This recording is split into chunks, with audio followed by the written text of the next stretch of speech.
Hello hello, j'espère que vous allez bien. Je vous retrouve un petit peu posée pour vous parler aujourd'hui de mon voyage en Laponie. J'ai fait une petite FAQ sur mon compte Instagram. J'avais aussi quelques points dont je voulais de toute manière parler, donc voilà, j'ai un peu tout regroupé. Ça ne va pas être une FAQ type vous voyez les questions, je vais répondre. J'ai repris vraiment les questions dans les différents points dont je voulais vous parler, et du coup je vais y répondre de manière plus globale et générale. Mais voilà, je sais que ça en intéresse beaucoup, je sais que c'est la Laponie, c'est un endroit, c'est un lieu sur plusieurs pays, qui est une région, du coup c'est une région, je sais même pas en fait. La Laponie, on va dire c'est une région qui intéresse beaucoup de gens au niveau des vacances, beaucoup de gens désirent découvrir la Laponie. Donc voilà, je me suis dit que j'allais vous faire du coup mon avis, vous répondre aux diverses questions qu'on peut se poser et que moi je me posais à l'époque. Je me suis munie de mon ordinateur pour avoir vraiment le programme complet, les infos complètes qu'on avait reçues et l'offre de prix aussi, comme ça vous avez une petite idée.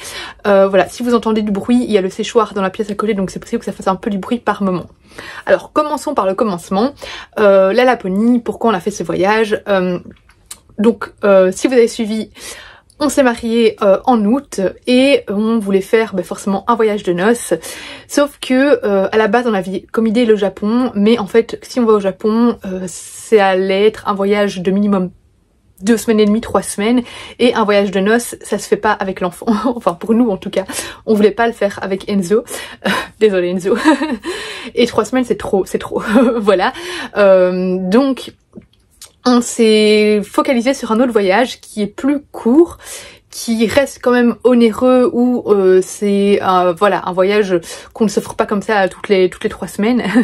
Donc voilà, où avoir des participations, des invités du mariage était la bienvenue. Du coup on s'est penché sur la Laponie, puisque la Laponie c'est quand même des voyages finalement qui sont en général sur maximum 8 jours. Il y a différentes formules, hein, mais la formule la plus longue que j'ai vue en tout cas sur le site, il me semble, sur le site sur lequel on a commandé le voyage, c'était 8 jours le plus long, je pense. Ça peut être plus long aussi, hein, mais voilà, en général c'est une semaine, parfois c'est même moins. Voilà, donc la Laponie, c'était un voyage typique qu'on peut faire une semaine, un voyage où c'est plus compliqué d'aller avec un enfant et où ça demande, c'est quand même un gros budget, la Laponie, pour une semaine en tout cas. Donc voilà, j'anticipe déjà la question, pourquoi c'est interdit aux enfants? La Laponie n'est pas interdite pas interdite aux enfants du tout, mais en fait c'est l'agence avec laquelle on est parti, donc nordique, et en tout cas pour le lieu dans lequel on était, qui est interdit aux moins de 12 ans, tout simplement parce que les activités sont pas du tout adaptées et que l'endroit est pas du tout adapté aux enfants, c'est-à-dire que ce sont des petits logements, je vous mettrai des photos, mais ce sont des petites cabines séparés en fait, qui sont sur une falaise. Donc il n'y a pas trop de risque de tomber parce que tout est assez protégé, tout est assez fermé, mais on ne sait jamais. Et c'est des escaliers partout, on peut vite monter sur la montagne aussi, parce qu'en fait il y a un endroit où on a un chemin qui mène au sommet d'une montagne pour aller voir les aurores boréales notamment, mais si un enfant se casse là-bas, c'est très dangereux. Donc voilà, c'est pas hyper safe pour les enfants, et les activités sont pas du tout adaptées pour les enfants de toute manière. Donc voilà, c'est pour ça que voilà, c'était un voyage que Enzo ne pouvait de toute façon pas faire, en tout cas avec l'agence avec laquelle on est parti. Donc voilà, c'est pour ça qu'on a choisi la Laponie. Et on m'a demandé pourquoi la Suède et pas la Finlande d'ailleurs dans les questions. Alors ça a été le grand dilemme pour moi, parce que quand on voit la Laponie, on voit beaucoup la Finlande, on voit beaucoup le village du Père Noël, et j'avoue que moi j'avais un peu dans mes idées de oh je veux trop faire le village du Père Noël. Voilà, pour moi c'était la Laponie, c'était la Finlande en priorité. Mais en fait j'ai un peu regardé sur le site, donc en fait je suis partie avec l'agence nordique, qui est une agence qui existe aux Pays-Bas, en Belgique et en France. Donc si vous êtes en France, l'agence existe également. D'ailleurs il y avait des groupes de Français, un groupe de Français qui était là en même temps que nous. Et donc je regardais un petit peu les voyages, ils sont très spécialisés dans les voyages dans les pays nordiques, et les deux me tentaient, et je voyais sur leur site que la Suède était quand même beaucoup plus portée sur la nature, était plus authentique, plus simple peut-être aussi, et plus intime. Voilà, du coup en fait je m'étais fait toute une liste de questions et j'ai contacté tout simplement l'agence de voyage par internet et une gentille madame m'a contactée pour répondre à toutes mes questions, pour m'expliquer un peu comment ça fonctionnait, etc. Et en fait elle m'a dit vous avez le choix, soit la Finlande il y a beaucoup plus de touristes, c'est voilà, c'est beaucoup plus animé, il y a des magasins, il y a des restaurants, il y a des pistes de ski, il y a plein de choses à faire. Ou la Suède où vous n'allez croiser personne à part votre groupe de touristes, que ce soit dans les activités ou dans l'hôtel. La Suède où on est vraiment perdu, voilà, perdu. Le premier restaurant est peut-être à 10 km de l'hôtel. Bon, il y a le restaurant de l'hôtel, hein, mais voilà.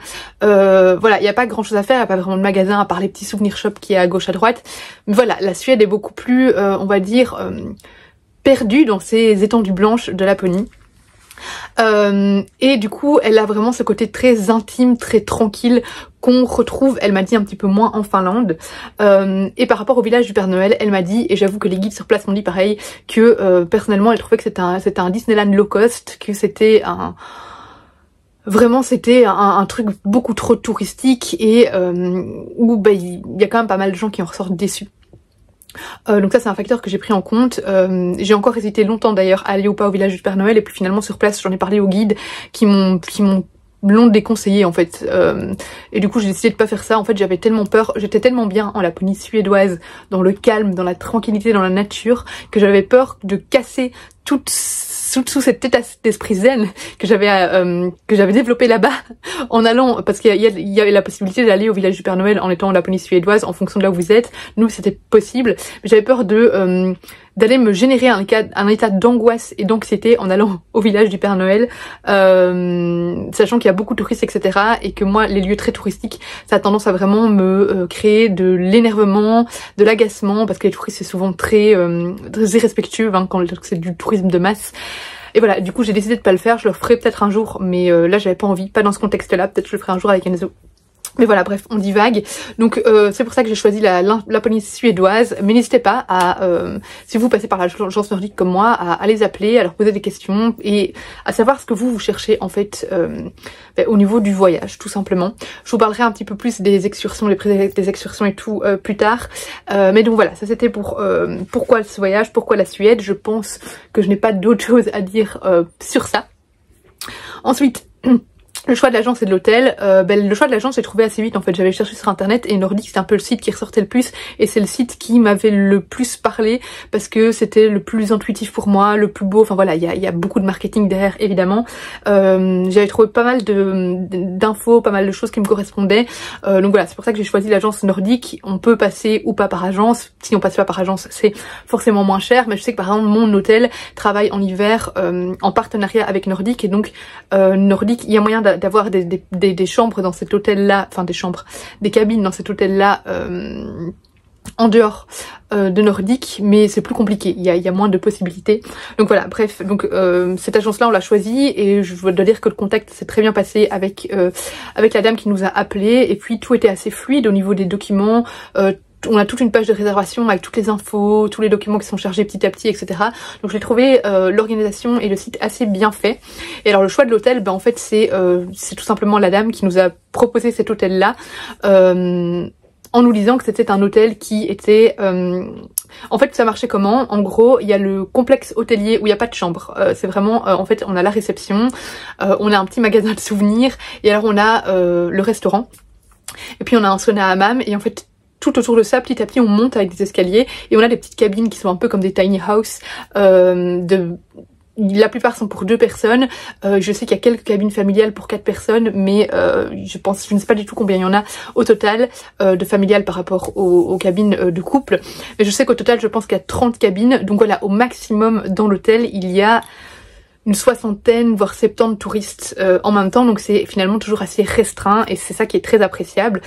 Et l'hôtel est vraiment incroyable, il est magnifique. Je vais déjà vous faire une petite revue sur l'hôtel ici. C'est un lieu incroyable. Attention, il y a beaucoup de marches, donc par exemple si vous êtes une personne à mobilité réduite, c'est très compliqué d'accéder aux cabines, voilà, en étant par exemple en chaise roulante. Mais du coup voilà, c'est un hôtel très beau où on a toute cette ces vitrages, en fait, ces baies vitrées autour du lit où on a une vue incroyable au réveil. Nous on fermait quasi jamais les rideaux.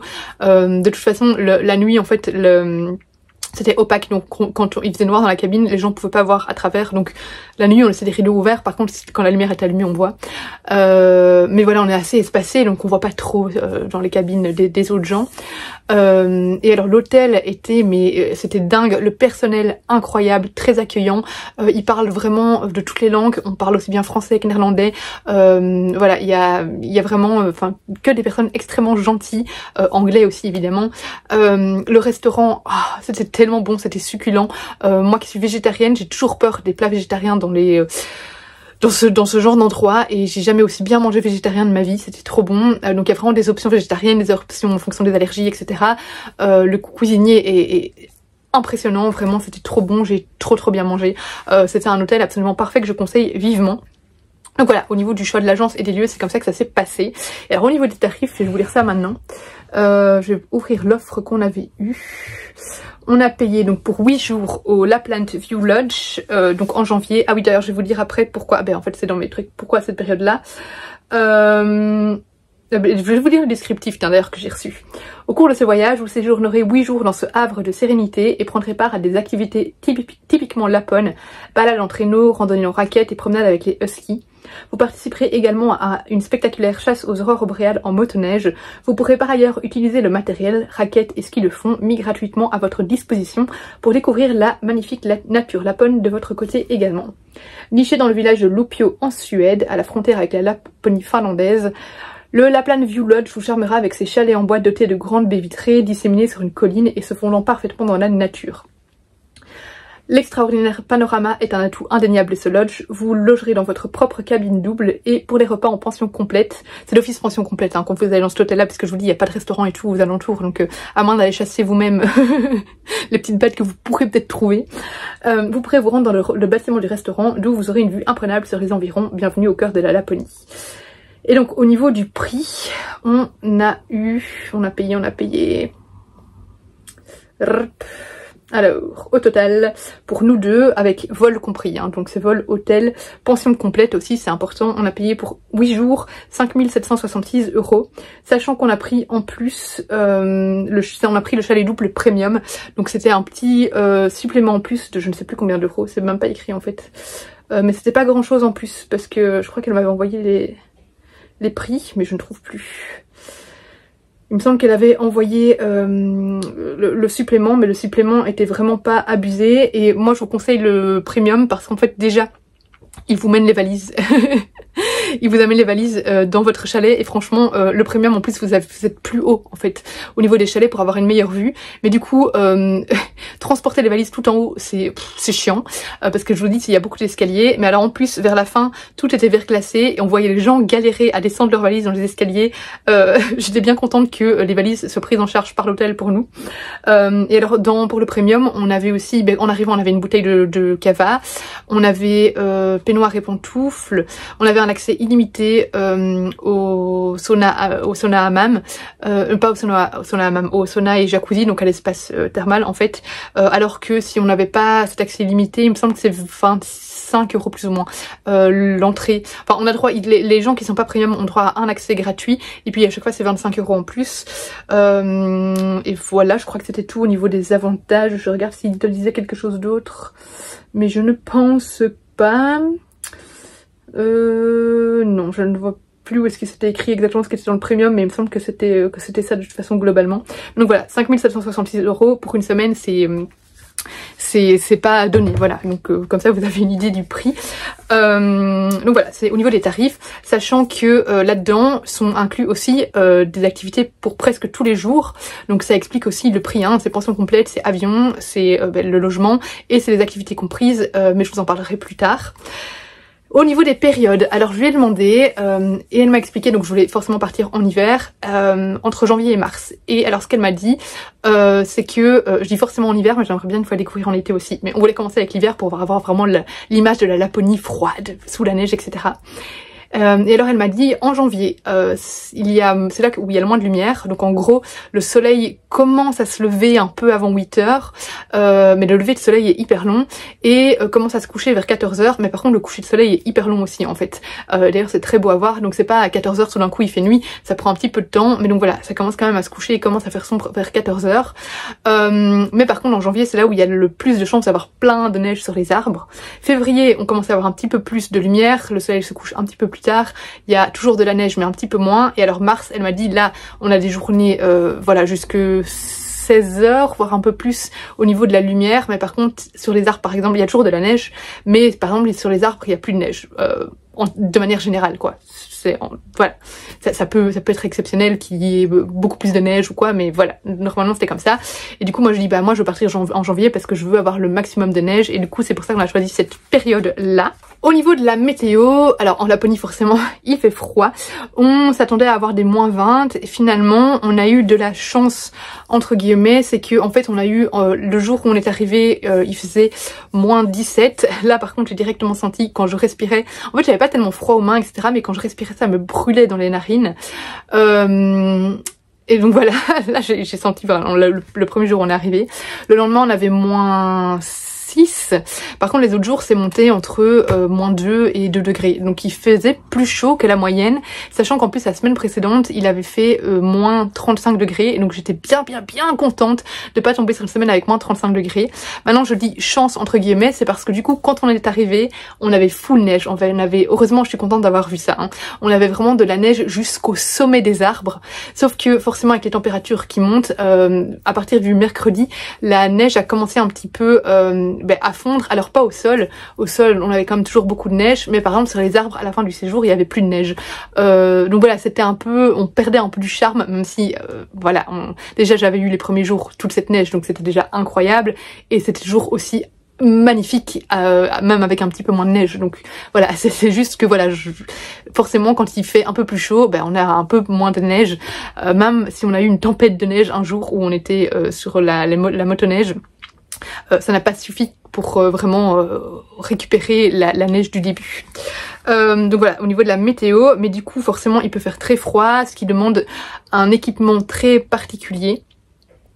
En sachant que là je vais vous mettre hop, d'ailleurs on va parler en même temps de ça, de la préparation valise etc. Donc en plus du budget que je vous ai donné, il faut quand même prévoir un budget qui est assez élevé finalement pour l'équipement, en sachant que ils vous fournissent à l'hôtel un gros pantalon salopette, un pantalon de ski que vous mettrez surtout quand il fait très froid, et surtout sur les activités à vitesse, donc balade en ski typiquement ou bien motoneige, et la grosse veste pareil qu'on met en général soit s'il fait vraiment très froid, genre avec moins 35 vous la mettez tout le temps soit quand vous faites de nouveau des activités à vitesse.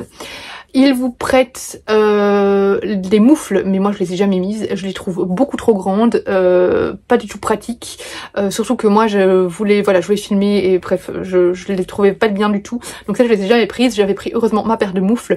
Attention à prendre des moufles et pas des gants. Alors il faut que vous achetiez, ça ils vous le donnent pas, des sous-gants, c'est important. Moi j'avais acheté des sous-gants en laine de mérino chez AS Adventure en Belgique, je sais pas si ça existe en France, sachant que c'est un budget, mais j'étais bien contente de les avoir, surtout que finalement j'ai quasi mis que ça, j'ai presque jamais mis mes moufles, sauf si vraiment j'avais très froid, mais en général je mettais que ces sous-gants là et ça me suffisait. Attention s'il fait moins 20 je pense pas que ça suffise, mais vu que moi j'avais des températures un petit peu plus chaudes, j'avais amplement assez chaud là-dedans, et j'avais pris des sous-gants un peu plus chers, je crois que j'ai payé 42 € parce que je voulais absolument avoir la fonction téléphone, donc de pouvoir ne pas enlever mon gant et avoir accès à mon téléphone pour pouvoir filmer facilement et pas enlever mon gant. Donc voilà, ça c'est déjà un budget. Et alors qu'est-ce qu'ils prêtent d'autre? Ils prêtent des chaussures de nouveau que vous mettrez pas tout le temps, que vous mettrez surtout aux activités de vitesse, donc prévoir de prendre une bonne paire de bottines avec vous. Les chaussures qui sont aussi préconisées, celles qui prêtent quand il fait très froid, parce que c'est des chaussures type chaussures canadiennes qui peuvent aller jusqu'à moins 40 degrés, mais voilà, elles sont assez grandes etc, pas super plaisantes pour par exemple marcher pendant 2 heures quoi, donc voilà c'est plus sur des activités de vitesse de nouveau. Ils prêtent la baklava c'est une espèce de cagoule qu'on met surtout en dessous du casque en fait, parce qu'ils vous prêtent un casque quand vous faites de la motoneige, et ils prêtent un espèce de bonnet orange que j'ai mis assez souvent parce que je trouvais ça trop drôle, ça faisait vraiment typique Laponie. Donc c'est un espèce de bonnet chapeau comme ça qui vient hop comme ceci autour de vous. Voilà, ils prêtent ça et je pense que c'était tout au niveau de ce qu'ils prêtaient. Donc au niveau de l'équipement à prévoir, vous devez prévoir absolument des sous-vêtements thermiques. C'est très important. En fait, ça fonctionne en couches. Donc vous devez acheter. Alors honnêtement, alors moi j'ai eu beaucoup de chance, c'est que c'est une cliente qui m'a prêté la plupart de mes vêtements parce que sinon c'est quand même un assez gros budget, mais en fait j'ai trouvé après, donc elle m'avait prêté sous-vêtements thermiques, elle m'avait prêté des sous-vestes, elle m'avait prêté une grosse veste orange. D'ailleurs je vous conseille de prendre, de prévoir vous-même une veste en plus. En fait ils préconisent pas de prendre, mais je trouve ça quand même important parce que je trouve que la grosse veste qu'ils prêtent eux est trop grosse et trop chaude. Par exemple quand moi je faisais les activités les jours où il faisait 0 degré, ben j'aurais eu beaucoup trop chaud avec la veste que eux prêtaient et surtout elle est assez imposante, c'est vraiment la grosse veste qu'on met quand il fait très froid. Et en fait moi ma cliente m'avait prêté une veste du Ponant, les vestes qu'ils reçoivent sur les expéditions pour l'Antarctique, etc. Donc en fait une bonne grosse veste de ski fait amplement l'affaire, mais attention à bien prendre une bonne veste, hein, vraiment qui tient chaud. Moi j'ai mis quasi que cette veste là pendant tous ces jours et j'ai quasi pas mis la veste que eux prêtaient. Mais du coup sous-vêtements thermiques, alors à savoir que la plupart des magasins chez nous qui vendent ça, ils vendent la marque Woolpower, qui est une marque qui est assez onéreuse, où c'est des vêtements 100% en laine de mérino. On vous dit qu'il faut absolument prendre des vêtements en laine de mérino, que c'est voilà, que c'est obligatoire, etc. Mais du coup ça revient à 100 € le bas, 100 € le haut, sachant que vous pouvez prendre que un bas et un haut pour tout le séjour parce que c'est des vêtements qu'on ne lave pas mais qu'on aère en fait, enfin on le lave vraiment si on l'a beaucoup utilisé, si on a beaucoup voilà, mais on essaie de le laver le moins possible, ce sont des vêtements en laine, ça s'aère plutôt que ça ne se lave, donc normalement une paire pour le séjour c'est suffisant, moi je préférerais en avoir deux j'avoue. Mais du coup c'est 100 € le bas, 100 € le haut. Et en fait après j'ai un petit peu regardé, donc moi ça de toute façon j'achetais pas parce que ma cliente m'avait tout prêté à ce niveau là. Mais en fait j'ai demandé à ma mère 2 jours avant le départ, j'ai regardé chez Damar, parce que Damar ils sont quand même connus pour avoir des vêtements thermiques. Et alors eux c'est pas du tout en laine de mérino, du coup c'est 2 fois moins cher, mais ils ont des vêtements intensité 5, et du coup j'ai demandé à ma mère d'aller m'en acheter, et en fait je n'ai pas demandé de prendre les sous-vêtements, j'ai demandé de prendre plutôt ce qui ressemble plus à un jogging en fait, et à un haut. En fait qui sont, il faudrait que j'aille vous le montrer, bref, qui sont des vêtements donc d'intensité 5 que je voulais pouvoir mettre déjà dans l'avion pour être confortable dans l'avion sans que ce soit des sous-vêtements thermiques, et du coup qui étaient plutôt une tenue confortable que je mettais aussi pour aller manger au restaurant par exemple, etc. Il faut pas être sur 131 au restaurant, donc voilà des vêtements chauds. Et honnêtement j'ai mis les deux du coup comme sous-vêtements thermiques en dessous de mon pantalon de ski et de ma veste, etc. et j'ai pas senti de différence. Donc comme quoi obligatoirement des sous-vêtements thermiques en laine de mérino, non ce n'est pas vrai. Vous pouvez acheter chez Damar les vêtements intensité 5, ça marche tout aussi bien et c'est 2 fois moins cher. Et surtout n'hésitez pas à aller regarder un petit peu sur les sites de marques nordiques. Il y a notamment un site sur lequel je suis tombée qui est un site danois qui vendent tout ça. Forcément c'est beaucoup plus démocratique chez eux, c'est beaucoup plus vendu et c'est 2 fois moins cher. Donc n'hésitez pas à aller voir ça parce que chez nous finalement on a très peu de marques qui vendent ça et du coup ils abusent fortement sur les prix. Vu que chez nous c'est un peu vu comme du tourisme de luxe, ben, ils abusent sur les prix forcément. Donc voilà, je vous conseille pas forcément d'écouter ce qu'on vous dit et d'acheter 100% laine de mérino, vous pouvez trouver moins cher. Mais du coup voilà, je vais aller chercher tout ça, mais on doit avoir aussi idéalement, enfin il faut des chaussettes en laine le plus possible, avec le plus possible de laine dedans. Donc là par contre j'avais des chaussettes en laine de mérino que je m'étais acheté, sachant qu'idéalement surtout quand il fait très froid, moi j'avais des chaussettes très fines et j'avais reçu de ma cliente des grosses chaussettes à mettre au-dessus des chaussettes très fines. Donc là il y a un code, en fait je crois que c'est 600 en laine, chez Woolpower ils ont les codes, et c'est pas que chez Woolpower d'ailleurs, c'est 200, 400, 600, 800. Pour les grosses chaussettes il faut que ce soit 600 ou 800, et moi j'avais pris des chaussettes 200 ou 400 à mettre en dessous ou en sous chaussettes, et quand il faisait pas très froid c'est ce que je mettais finalement. Et qu'est-ce qu'il nous disait, je regardais ici dans les informations pratiques, Donc qu'est-ce qu'il disait qu'il fallait prendre? Donc les incontournables, sous-vêtements thermiques, des chaussettes chaudes, un bonnet bien chaud, même si vous en prêtez un sur place, mais un bonnet en laine, je vous le conseille aussi. C'est quand même assez pratique. Des gants doublure, donc ça je vous en ai parlé. Un court du coup au bœuf, oui, et un pantalon soft shell. Donc ça moi je m'étais pris un pantalon de ski en fait tout simplement en plus de leur gros pantalon, parce que le gros pantalon de nouveau il est très gros et c'est quand il fait très froid. Moi mon pantalon de ski c'est ce que j'ai mis les 3/4 du séjour et ça suffisait très bien, avec en dessous évidemment le sous-vêtement thermique. Donc ici je regarde un peu toute la liste d'affaires à emporter qui disent sac de voyage, sac à dos en fait c'est chouette pour avoir ça sur les excursions mais ce n'est pas obligatoire, vêtements confortables pour le lodge, chaufferettes pour les mains et les pieds, on les a pas utilisées, enfin mon chéri a utilisé le premier jour mais c'est tout. Je me suis retrouvée avec plein de chaussettes en trop du coup. En fait je les avais achetées surtout pour mes batteries parce que il faut savoir que quand il fait vraiment moins 20 degrés, nous on n'a pas eu, c'est pour ça qu'on les a pas utilisées. Sinon je pense que c'est intéressant d'en avoir, mais en fait quand il fait moins 20 degrés la batterie du téléphone se décharge très vite. Donc moi j'avais acheté une batterie externe en plus que je me suis fait confisquer à l'aéroport. Alors ça m'a fait très rire parce que à l'aller c'était dans ma valise, on m'a rien dit chez Bruxelles Airlines. Au retour les Finlandais ils sont, parce que on est en Suède mais l'aéroport où on a atterri c'était en Finlande, les Finlandais j'ai jamais vu des gens, même ils sont encore plus sérieux sur la sécurité et tant mieux finalement que les Américains, j'ai jamais vu ça. Et en fait ils m'ont confisqué ma batterie parce qu'en fait je n'avais pas fait attention, je savais pas qu'on pouvait pas mettre les batteries dans la grosse valise et du coup j'avais mis dans la grosse valise et du coup en reprenant ma valise je me suis rendu compte qu'il y avait eu un contrôle de la sécurité et qu'il m'avait confisqué ma batterie externe, mais c'est ma faute.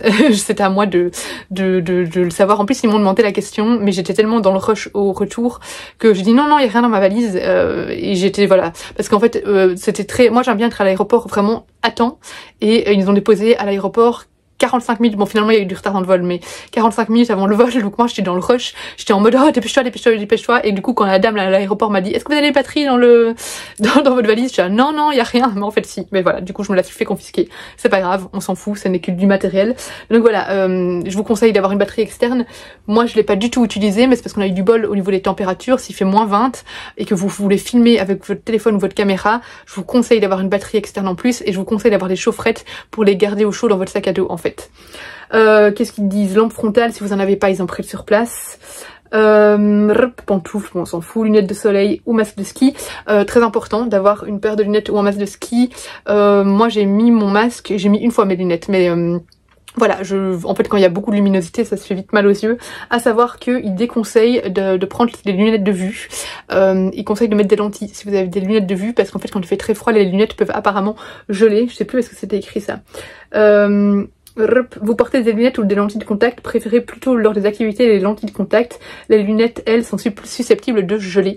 Sauf que moi, finalement, je suis contente qu'il l'ait pas fait moins 20, parce qu'à partir du mercredi, j'ai eu une irritation hyper forte à l'œil, j'arrivais plus à l'ouvrir, il était hyper rouge, enfin j'arrivais à l'ouvrir, mais il était vraiment tout petit, il était rouge, j'ai plus pu mettre de lentilles, donc j'ai dû mettre mes lunettes 2 jours finalement, mais voilà, heureusement, finalement, comme il faisait plus chaud que prévu, ça n'a pas posé problème. Je trouve que les lunettes, c'est surtout chiant en fait pour la buée. C'est-à-dire qu'en fait si vous avez très froid et que vous mettez du coup quelque chose qui recouvre votre nez, vous avez tout le temps de la buée et vous voyez rien en fait. Donc c'est bon parce que ça gèle mais c'est aussi parce que sinon on voit rien. Qu'est-ce qu'ils mettent? Oui merci, brosse à dents et dentifrice. Sauf si vous voulez pas vous laver les dents. Baume à lèvres, carte d'identité au passeport, billets, blablabla, carte de banque, permis de conduire, assurance, même si franchement ils l'ont jamais demandé. Matériel photographique, crème solaire, hydroflasque et sac à dos pour la journée. Alors hydroflasque, honnêtement on en a acheté une. Ça me faisait rire parce que j'étais là, pourquoi est-ce qu'ils veulent une hydroflasque en particulier? Et en fait je me suis renseignée dans un magasin et ils ont dit qu'en fait l'eau quand il fait trop froid elle gèle dans les gourdes normales, donc c'est pour ça qu'il y a eu des hydroflasques, ce sont des gourdes vraiment très particulières qui permettent de conserver l'eau sans qu'elle gèle quand il fait glacial. Mais en fait on l'a jamais utilisé, à part en fait je l'ai utilisé le soir à côté de moi dans mon lit pour boire, mais sinon pendant les activités on boit pas et on fait des pauses et pendant les pauses ils nous donnent à boire. Donc personnellement c'est de nouveau une gourde que j'ai achetée qui m'a pas vraiment servi, mais voilà, si vous voulez vraiment boire pendant les excursions, sachez qu'une gourde normale s'il fait moins 20, votre eau va se transformer en glaçon. Donc voilà. Et alors au niveau de tout ce qui est crème, etc., il faut faire très attention à pas prendre de douche le matin et à pas mettre de nouveau quand il fait très froid. Nous finalement quand il faisait -2, on pouvait mettre ce qu'on voulait, on pouvait prendre une douche le matin si on voulait, mais sinon ne pas prendre de crème qui a de l'eau, donc que ce soit pour les sticks pour les lèvres, la crème solaire, que ce soit les crèmes que vous mettez le jour, il vaut mieux ne rien mettre ou alors acheter vraiment des crèmes sans eau. Je vais vous montrer moi ce que j'ai acheté. Parce que en fait l'eau sur votre visage peut créer des engelures avec le froid et vraiment ça peut être très dangereux, donc pas de douche et tout ça, pas d'eau sur le visage, pas se maquiller, pas de mettre de mascara. Le mascara vous pouvez casser vos cils en fait tout simplement. Donc voilà, je vais chercher tout le matériel et puis je vous montre. Donc voilà, j'ai tout, enfin j'ai pas tout pris mais j'ai voilà de quoi vous montrer des exemples. Donc voilà, au niveau de, là c'est ce que ma cliente m'avait prêté, au niveau des sous-vêtements thermiques, vous voyez ce sont des vêtements comme ça. Hop, ici c'est Ponant, hein, mais ce que vous retrouverez la plupart du temps au magasin, ce sont des Wool Power. Donc ça c'est le haut, donc là c'est ce que vous mettez tous les jours de toute façon, en dessous de votre pantalon, en dessous de votre pull, etc. Donc ça c'est hop, icebreaker, du coup ça c'est le bas. Ma cliente elle m'a prêté énormément de choses, je vous ai pas tout descendu, je vous ai descendu quelques exemples, mais j'avais vraiment de quoi faire. Donc ça c'est la sous-couche que vous mettez, au-dessus vous mettez une polaire et au-dessus vous mettez, alors en fonction du froid, vous mettez soit, ça c'est ma cliente qui m'a prêté et ça j'avoue que je l'ai mis beaucoup, une petite veste comme ça encore en plus au-dessus de votre polaire et encore votre grosse veste au-dessus s'il fait vraiment très froid. Sinon s'il fait pas froid, ben mettez pas ça et mettez juste votre grosse veste. Ça d'ailleurs je l'ai beaucoup mise puisque en fait quand il faisait environ 0 ou 2 degrés, ben en fait je l'ai beaucoup mise pour descendre du chalet vers le restaurant. Ça me suffisait amplement et comme ça je mettais pas ma grosse veste. Donc je l'ai beaucoup utilisée celle-là, j'étais bien contente, c'était bien pratique. Et alors je vais vous montrer hop les vêtements que j'ai achetés chez Alice Adventure, pas Alice Adventure, chez Damar. Les pantalons j'en ai acheté 2. Parce qu'il y avait une offre en fait, c'était 2 + 1 gratuit. Donc voilà, c'est ces espèces de vêtements comme ça, mais en fait ils ont en sous-vêtements aussi comme je vous ai montré là, mais là c'est plus un jogging en fait, que d'ailleurs maintenant je mets aussi en télétravail en tenue vraiment confortable et chaude à la maison. Mais voilà, donc il n'y avait plus qu'en gris dans les soldes, mais c'était pas, enfin c'était même pas des articles soldés, mais c'était des articles avec une promo dessus, 2 + 1 gratuit. Et donc j'ai pris, enfin c'est ma mère qui allait m'acheter du coup, qui m'a pris le haut comme ça aussi. Et donc c'est super confortable, donc ça c'est des vêtements que je continue à utiliser, et j'aimerais bien d'ailleurs m'acheter une autre tenue mais peut-être en intensité plus légère, en intensité 3 par exemple, en rose, parce qu'ils les ont en rose aussi. Alors au niveau des crèmes, je m'étais renseignée sur internet, alors j'ai toujours pas trouvé de crème solaire qui n'avait pas d'eau, mais de toute façon j'ai pas utilisé de crème solaire parce que au final on est tellement couvert au niveau du visage qu'il n'y avait pas besoin. Mais du coup, en fait il y en a une que j'ai, c'est celle que j'avais achetée Yepoda en stick, là il n'y a pas d'eau dedans, mais sinon en pharmacie c'est galère d'en trouver sans eau. Mais du coup sur internet ils conseillaient le matin ceci à mettre sur la peau. Alors c'était, en fait ils conseillaient la crème égyptienne magique, vous savez c'est un pot de crème qu'on a pas mal vu passer.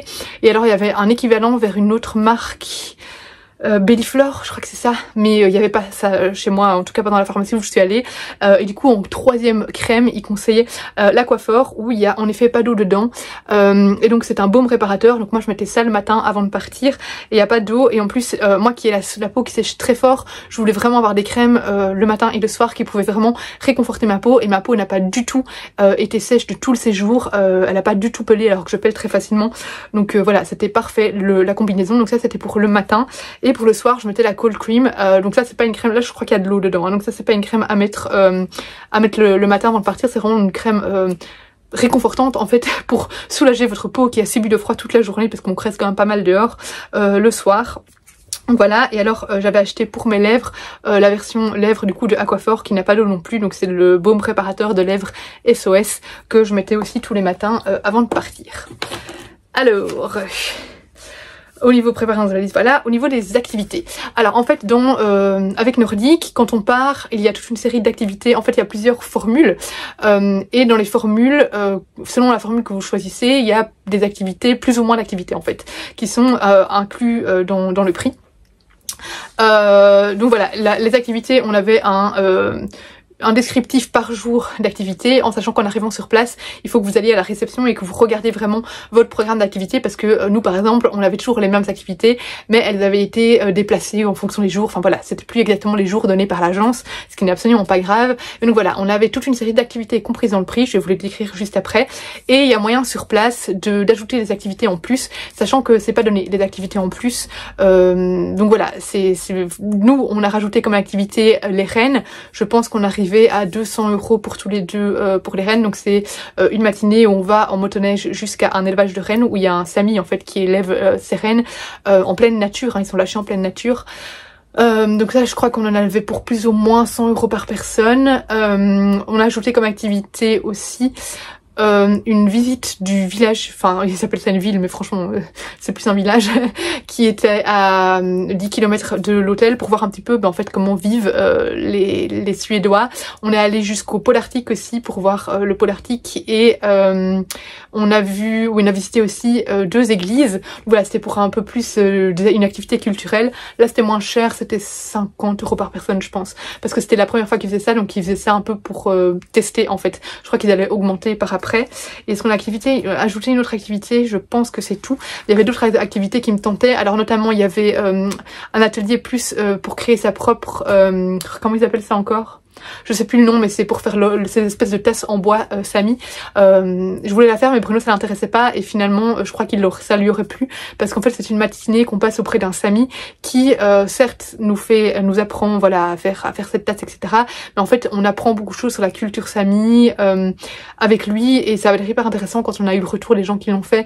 Je pense que même lui a regretté de pas l'avoir fait, mais c'est pas grave, on le fera une autre fois.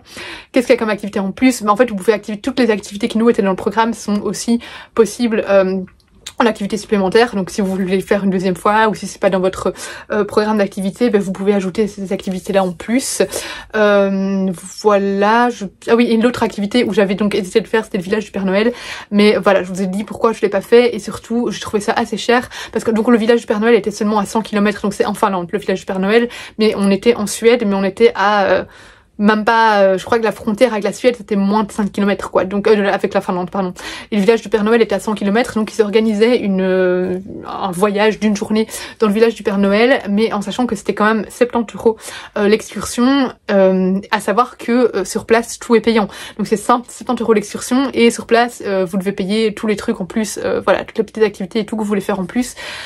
Donc voilà, c'était quand même assez cher pour le village du Père Noël je trouve, donc voilà, ça on a de toute façon pas fait. Donc on va voir le descriptif des activités qui étaient dans notre programme. Hop, alors bon là je vais vous dire jour 1, jour 2, jour 3, mais ça n'a pas été fait dans cet ordre là finalement. Mais donc le jour 1 là c'était notre arrivée en Laponie, donc là il n'y a rien. Ensuite là ils ont mis journée en motoneige et pêche sur glace. Donc là c'est en fait vous avez toute une journée de 6 heures où vous êtes en motoneige, donc vous découvrez un petit peu les alentours. Je trouve que je suis pas du tout bien centrée là. Vous découvrez un petit peu les alentours de l'hôtel, etc. en motoneige, vous vous perdez dans la forêt, etc. Et à midi on s'arrête sur un lac qui est complètement gelé, et alors on fait de la pêche sur glace. Alors c'est drôle, moi j'avais une vision de ce truc, je pensais qu'on allait faire un énorme trou et pêcher avec une grande canne à pêche. Finalement on fait un tout petit trou et on a une petite canne à pêche pour enfants pour pêcher. Forcément personne n'a attrapé de poisson. J'avoue que la pêche sur glace, moi ça me tentait pas du tout parce que je suis végétarienne, j'aime pas la pêche, je déteste ça et j'aime pas faire du mal aux animaux, mais je savais qu'il y avait très peu de probabilité qu'on attrape un poisson. En effet personne n'en a attrapé un, donc c'est plus pour le fun en fait, mais voilà, il y a quasi jamais personne quasi jamais personne qui pêche de poisson, donc voilà, c'était plus pour le fun de faire de la pêche sur glace. C'était le jour de la tempête de neige, donc on était vraiment en groupe. À chaque fois les groupes de touristes on est maximum 8 ou 10, quelque chose comme ça, donc on était comme ça 10 petits touristes sur notre lac en train de se la geler en pleine tempête de neige. ça faisait mal au cœur, mais en vrai je m'éclatais à mort pendant que la guide elle en fait elle cuisinait un repas. Elle a galéré à allumer le feu d'ailleurs. Donc en fait là on mangeait sur place à midi sur le lac. Enfin il y avait un petit abri, hein. On n'était pas sur le lac en train de manger. Mais donc c'est un plat qu'elle cuisinait, c'était du saumon pour ceux qui n'étaient pas végétariens. C'était du halloumi pour les végétariens. Moi vu que je mange le poisson j'ai mangé le saumon avec une poêlée de légumes, etc. Donc c'était très fun. Donc voilà, ensuite promenade avec les huskies et repas à la pont. Donc ça c'est une demi-journée, c'était le matin pour nous en tout cas, où on va promener avec les huskies avec un harnais trop chouette. Donc en fait on visite le chenil, on a des explications sur les huskies etc. Puis on va balader avec eux pendant plus ou moins 1 heure et en rentrant à midi on a de nouveau un repas sur le feu, voilà, de nouveau une poêlée de légumes, végétarienne pour les végétariens et avec du renne pour ceux qui mangent de la viande. Ensuite demi-journée en traîneau à chien, donc là de nouveau c'est le matin, enfin ça peut être l'après-midi aussi mais nous à chaque fois c'était le matin à ce niveau là. En général les activités commencent vers 10h et donc c'était 2h30 où on faisait, on apprenait à connaître de nouveau un peu les chiens, comment fonctionnent les traîneaux etc. Et donc on pouvait à deux sur un traîneau faire, voilà, on a descendu vers le lac etc. Et on a fait du chien de traîneau pendant environ 2 heures. On a des journées libres aussi, donc les journées libres, là nous on a eu finalement 2 journées libres, normalement ici il n'y en avait qu'une, mais finalement comment ça a été organisé, on avait une journée libre le mercredi et le vendredi, et du coup c'est là qu'on a ajouté le vendredi les 2 activités bonus qu'on s'est payé, du coup le renne et la visite culturelle. Mais donc on a aussi, en plus de la journée libre, ici la chasse aux aurores en motoneige. Donc nous ça s'est pas goupillé comme ça. On avait le matin, on avait la promenade avec les huskies et puis le soir la chasse aux aurores en motoneige qui là commence à 20h30 et c'était trop chouette parce que vous faites donc de la motoneige pendant environ 40 minutes et puis vous arrêtez à un endroit qui est un endroit normalement où on voit beaucoup d'aurores boréales. Après ça dépend vraiment du bol. Nous apparemment on est tombé sur une super année puisqu'on est dans le 11e cycle solaire et c'est l'année du coup où il y a le plus d'aurores boréales, le plus de chances d'en voir en tout cas. Et là à peine arrivé on en a vu, j'étais trop contente, c'était magnifique. Alors à savoir que les gens peuvent être parfois déçus parce qu'en fait à l'œil nu ce sont plus des nuances grises qu'on voit dans le ciel et on voit vraiment les couleurs quand on les regarde sur l'appareil photo, sur le téléphone etc. En fait j'ai regardé pourquoi, c'est parce que en fait ce sont les vraies couleurs, c'est juste que notre œil n'arrive pas à voir ces couleurs là parce que c'est trop d'informations au niveau de la lumière. Mais voilà, parfois on les voit vraiment comme ça, mais en général on voit plutôt nous du gris. Mais voilà, on a eu du bol, on en a vu, j'étais trop contente. Ensuite journée de raquettes et ski de fond, donc raquettes c'était la matinée 2 heures et puis l'après-midi c'était ski de fond. On n'a pas aimé le ski de fond, c'est plutôt du ski nordique, mais alors nous qui sommes des skieurs, je préfère vraiment le ski normal parce que là le ski de fond c'était pas super agréable. Donc voilà, mais par contre la raquette c'était génial. Et voilà, et du coup on avait aussi, comme je vous ai dit, sauna, hammam etc. Thermes, donc ça faisait du bien, nous on y allait 4 fois au total, mais c'est parce que c'était compris dans le prix. Mais voilà, et du coup notre avis global, on a adoré la Suède, on a adoré les activités, tout était beau, tout était dépaysant. Ça faisait du bien de respirer de l'air et d'être perdu en pleine nature. Franchement, c'était incroyable. Au niveau des activités, c'était juste génial. Au niveau des aurores boréales, on a eu de la chance, on en a eu 3 fois. Alors il y a une fois où nous on n'a pas vu parce que c'était vers 21h et non, c'était vers 22h et nous on dormait déjà. J'avoue qu'on était souvent KO, surtout les premiers jours on allait dormir très tôt. En plus avec la luminosité forcément ça pousse un peu à être fatigué forcément. Après on allait se coucher un peu plus tard à partir du mercredi je dirais, mais voilà les premiers jours vraiment on était assez fatigués. Mais ouais, du coup, le premier jour on l'a pas vu. Il y a un groupe WhatsApp en fait avec les gens de l'hôtel qui envoient du coup des infos et notamment quand il y a des aurores boréales où on peut monter sur la montagne pour aller les voir. Donc on l'a su le lendemain. Mais par contre du coup pendant notre expédition pour voir les aurores boréales on en a vu et le lendemain en sortant du restaurant il y avait des aurores boréales. Donc on en a vu une 2e fois donc j'étais trop contente. Voilà, au niveau des activités c'était génial. Moi mes activités préférées ça a été avec les chiens, la promenade avec les chiens, le chien de traîneau. Voilà, c'était très fun. Je trouve que les personnes étaient vraiment hyper gentilles. Les touristes avec qui on était étaient hyper sympas aussi. Alors nous on était dans un groupe essentiellement néerlandophone parce qu'il y avait des Belges néerlandophones et des Néerlandais et on avait 2 groupes, un couple autrichien et un groupe allemand. Du coup personne parlait français dans le groupe, par contre les guides, il y a 2 guides qui sont francophones, un belge et une française. Et non, il y a même 3 guides qui sont francophones.